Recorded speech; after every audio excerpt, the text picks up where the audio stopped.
Good day, students. Today, let us look into the mathematical discussion of recording and reconstruction of a hologram. So, how can we mathematically define the processes involved in holography? Let's look through it. First, we need to do the recording of a hologram. In the picture shown, we have light falling upon a mirror and an object. The mirror reflects light towards the photographic plate, and the light scattered from the object also falls on the photographic plate. These two beams, they happen to interfere and produce an interference pattern, and this pattern is recorded on the photographic plate. This is what happens during the recording of a hologram. So it involves the superposition of two light beams, the reference beam and object beam. The reference beam is a plane wave that is reflected by the mirror here. The object beam is a spherical wave because if we assume the object to be a point object, light gets scattered from it and it will be scattered in the manner of a spherical wave. Now, let the reference beam be a plane wave in the xz plane inclined at an angle theta with the z-axis. Here, the wave is shown with a z-axis and x-axis. The position vectors and propagation vectors of this wave at any instant can be defined as position vector r is equal to xi cap plus zk cap, and propagation vector k is equal to k sine theta I cap plus k cos theta k cap. Hence, the reference beam can be represented using wave equation as ER, which is equal to amplitude capital A into the harmonic term cos k dot r minus omega t. Here k dot r becomes kx sine theta plus kz cos theta. Thus, ER is equal to A cos of kx sine theta plus kz cos theta minus omega t. Now, assume that the photographic plate is at z is equal to 0 position, and the propagation vector can be rewritten as 2 pi by lambda, and again substituting for sine theta by lambda as alpha, we get reference beam ER is equal to A cos of 2 pi alpha x minus omega t. Kindly do the mathematics and reach this equation.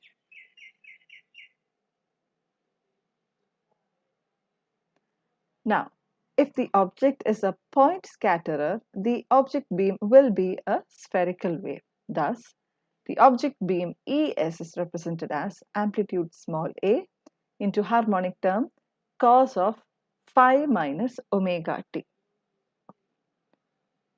Now, by superposition principle, the total field on the photographic plate is the sum of the fields reaching that plate. Hence, E of xy can be written as ER plus ES. Here I have written E of xy because the photographic plate is in the xy plane. Okay, in the picture you should understand that the photographic plate is in the xy plane.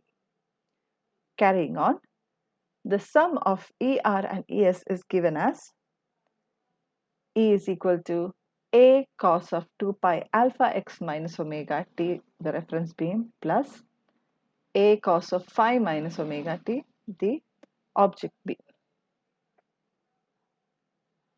Now, the photographic plate responds only to the intensity of light. Hence, we need to calculate intensity, and intensity of the beam is proportional to the square of amplitude. Okay, so here we are taking the time average of amplitude square bracket over time of E square. Okay. So removing the proportionality sign, here we get I is equal to bracket of E square, that is a cos 2 pi alpha x minus omega t plus a cos phi minus omega t the whole square. Here the proportionality constant is taken to be 1. Now expanding the term in the bracket notation, we get bracket of a square cos square 2 pi alpha x minus omega t plus a square cos square phi minus omega t plus 2 a cos of 2 pi alpha x minus omega t cos phi minus omega t. Now the bracket can be distributed for each term and we get the constants taken outside a square bracket of cos square 2 pi alpha x minus omega t plus a square bracket of cos square phi minus omega t plus 2a bracket of cos 2 pi alpha x minus omega t cos phi minus omega t. Here in the first term, cos square of 2 pi alpha x minus omega t gets time averaged to 1 by 2. Yes, the cos square term is averaged to 1 by 2. Similarly, in the second term, we have the term again contains time. Hence, the time averaged value of cos square phi minus omega t is 1 by 2. And in the third term, here we have cos terms cos A, cos B. Here we use the equation cos A cos B is equal to half of cos A plus B plus cos A minus B. So substituting for these values, we get the final equation as intensity I is equal to a square by 2 plus small a square by 2 plus small a capital A cos of 2 pi alpha x minus phi. Here, the term containing cos of 2 pi alpha x plus phi minus 2 omega t gets time averaged to 0. This intensity pattern is recorded on the photographic plate, and when the plate is developed, it becomes the hologram. The picture here shows a hologram. This contains the intensity I given as a square by 2 plus a square by 2 plus a cos of 2 pi alpha x minus phi. Now looking at these terms, the first term represents the amplitude of the reference beam. Now second term represents the amplitude of the object beam. And in the third term, we see the phase of the object phi is recorded in the intensity pattern. Now, the next step in holography is to use the holograms to reconstruct the image from it.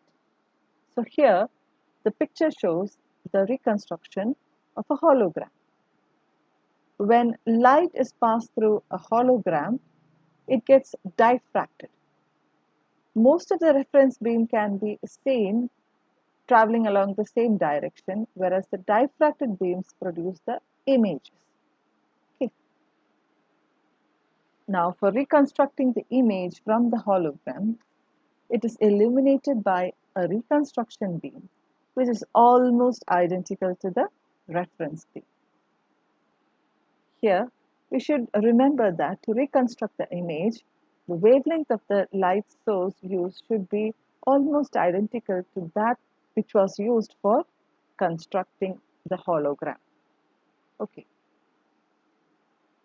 Now, when light is transmitted through the hologram, it gives the holographic image. The reconstruction beam R is illuminated on the hologram I. since the interference pattern is recorded on it. Okay. Hence, the transmitted light T gives the holographic image. We can write the transmitted light T is equal to reconstruction beam R acting upon the hologram I. It can be mathematically written as ER into I of XY, since the reference beam is identical to the reconstruction beam. That is A cos of 2 pi alpha x minus omega t into A square by 2 plus A square by 2 plus A cos of 2 pi alpha x minus phi. Now this can be written as A square by 2 plus A square by 2 into A cos 2 pi alpha x minus omega t plus A square A cos of 2 pi alpha x minus omega t into cos of 2 pi alpha x minus phi. Now the second term upon expansion, we get A square by 2 plus A square by 2 the whole into A of cos 2 pi alpha x minus omega t plus the expansion it used was cos A cos B is equal to 1 by 2 cos A plus B plus cos A minus B. Okay. So here it was obtained as A square A by 2 cos phi minus omega t plus A square A by 2 cos 4 pi alpha x minus omega t minus phi. Now here the transmitted light T of xy is thus obtained as A square by 2 plus A square by 2 whole into A cos of 2 pi alpha x minus omega t plus A square A by 2 cos of phi minus omega t plus A square A by 2 cos of 4 pi alpha x minus omega t minus phi. Now the three terms have significance. The first term, A square by 2 plus A square by 2 A cos of 2 pi alpha x minus omega t represents the amplitude modulated reconstruction beam. Okay. So here this term is just the reconstruction beam, and here only its amplitude has been modulated. Okay. Now the second term is A square A by 2 cos of phi minus omega t. A small a into cos phi minus omega t is just the object beam, and this term represents the amplitude modulation. Hence it is the amplitude modulated object beam, or in other words, it is the virtual image from the hologram. And the third term, A square A by 2 cos of 4 pi alpha x minus omega t minus phi, is the amplitude modulated rotated object beam with opposite curvature, right? Here in the object beam we had phi minus omega t, but here we have minus phi minus omega t. Hence its curvature, its phase is reversed. Now again there is a additional phase change of 2 pi alpha x. It just presents the rotation of this object beam. Okay. And this term represents the amplitude modulation of that beam. Okay. This term thus represents the real image that can be obtained from a hologram.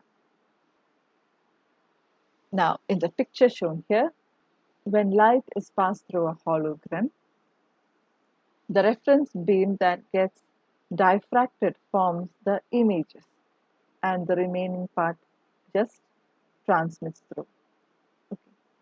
Now here we can obtain the real image, and here we will be viewing the virtual image. Virtual image cannot be photographed, whereas the real image can be photographed. Here, when this is the real image, this is the position where the object was placed during the recording of a hologram. And notice the phase change between these two images. Hence, the first term represents the light rays that is passing through the hologram. It is just amplitude modulated reconstruction beam. Now, the second term represents the amplitude modulated object beam forming the virtual image. And the third term represents the amplitude modulated rotated object beam with opposite curvature. That is the real image. Thus, here we have mathematically explained the processes involved in holography. Thank you for your attention.